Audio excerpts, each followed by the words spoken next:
Part 5, Sequence Monitor and the Program Monitor. Now that we have created the sequence for our video has been added to the timeline, so we're going to talk about this timeline and the program monitor related to the timeline. Let's get to it.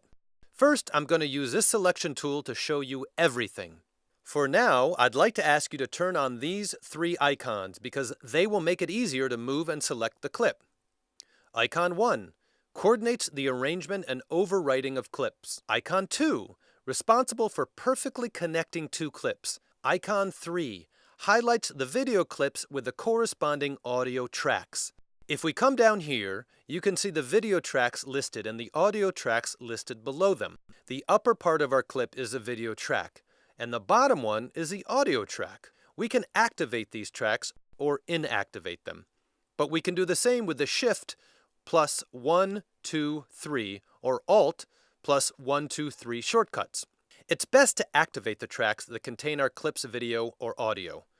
If I want to delete a track, I simply go to that track, right-click, and delete track, and it disappears. If I want to delete every track that doesn't contain an audio or video, I can do that on the Delete Tracks window. I click on OK, and then it will only display my active track. Now I'm going to show you how you can expand the windows. You simply have to use the scroll wheel on your mouse, or by adjusting the little sliders at the edge of the timeline. And if I want to move the window itself, I can do that by dragging the gap between them. If I want to zoom in, I can do that with the magnifying glass tool, and to zoom out, I will have to press the Alt button as well. There is another zooming method. I can zoom by moving the slider down here, or I can use my shortcuts. I can zoom in with 1 and zoom out with 0. And if I want to move the entire clip, I can also do that with the slider down at the bottom, or with the hand tool inside the tools.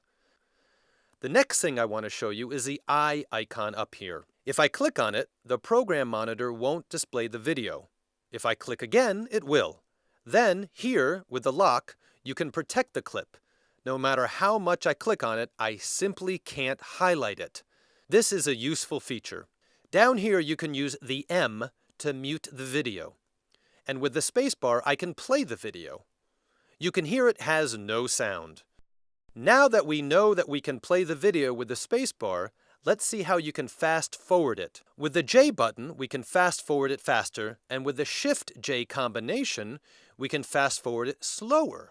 We can rewind the video with the letter L and rewind it slowly with the Shift-L combination. If instead of fast forwarding or rewinding, you would rather jump forward or back on the timeline, you can do that with the left and right arrow 1 frame at a time, and 5 frames at a time with the Shift left, right combination.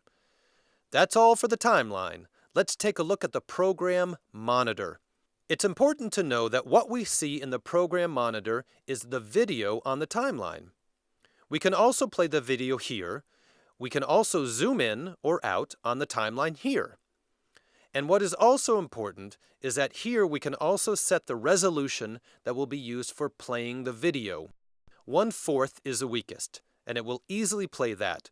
But with the full resolution, you may experience some lagging on some computers. And here we can zoom in. At 200%, you usually don't see much of the video, so that's when I use the hand tool to grab the video and drag it around. I'm going to set it back to fit now, which means that as you change the size of the program monitor, the display's resolution will follow accordingly. The last thing is a small timetable here, which shows us where the cursor is positioned on the timeline. If I want to jump with it, I simply overwrite this number, and my cursor will jump to the number I just entered.